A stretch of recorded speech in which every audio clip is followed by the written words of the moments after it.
Oui, Baila Amadou Traoré sur Oui, le sujet. il y a beaucoup de choses à dire sur cela. D'abord, ce que je veux dire, c'est que le président peut et doit aller beaucoup plus loin que ça. Il ne doit pas juste interdire la participation à ses ministres à ces événements. Il doit questionner la pertinence de ces événements, de ces séminaires, de ces ateliers, de ces semaines qui n'en finissent pas. Il faut qu'il questionne quand même réellement qu'est-ce que ces événements aussi apportent réellement à l'économie. Après 1 an, 2 ans, qu'ils prennent 1, 2, 3 événements, qu'ils prennent le rapport, qu'est-ce qui avait été dit comme résultat, qu'il évalue après 1 an.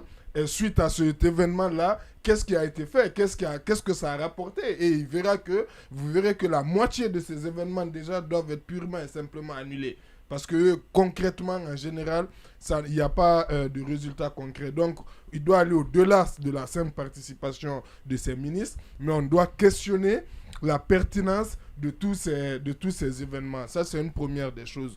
Deuxièmement, effectivement, c'est une instruction où il y a plusieurs messages, parce qu'il a parlé effectivement de désaveu au niveau des ministres, mais il y a aussi un désaveu au niveau du Premier ministre, parce que qui est chargé de coordonner l'action gouvernementale, donc de coordonner comment les ministres s'organisent quelque part pour faire leur travail. Ça, c'est le Premier ministre. Normalement, comme vous avez vu, il a parlé tout à l'heure, il a évoqué le constat qui a été fait sur l'image du président de la transition.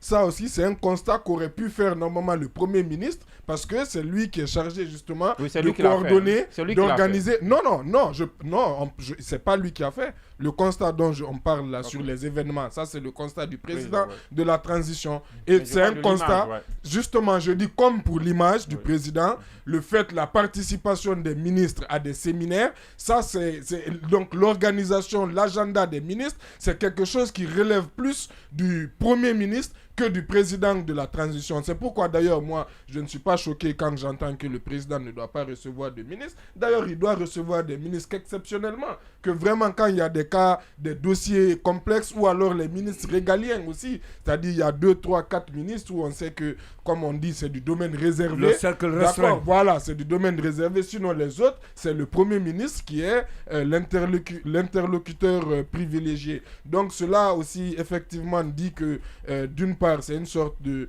désaveu, c'est une sorte de constat d'échec, parce que c'est une façon aussi de dire que finalement vous n'êtes pas assez productif.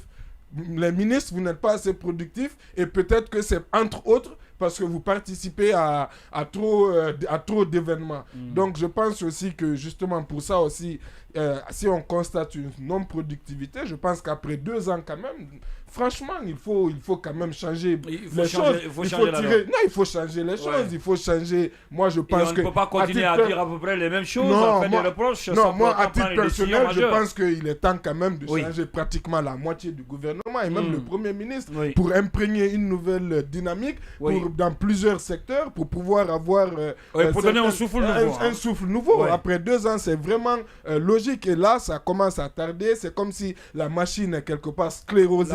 Et ça, ce n'est pas. La machine s'est grippée. Elle n'est pas huilée.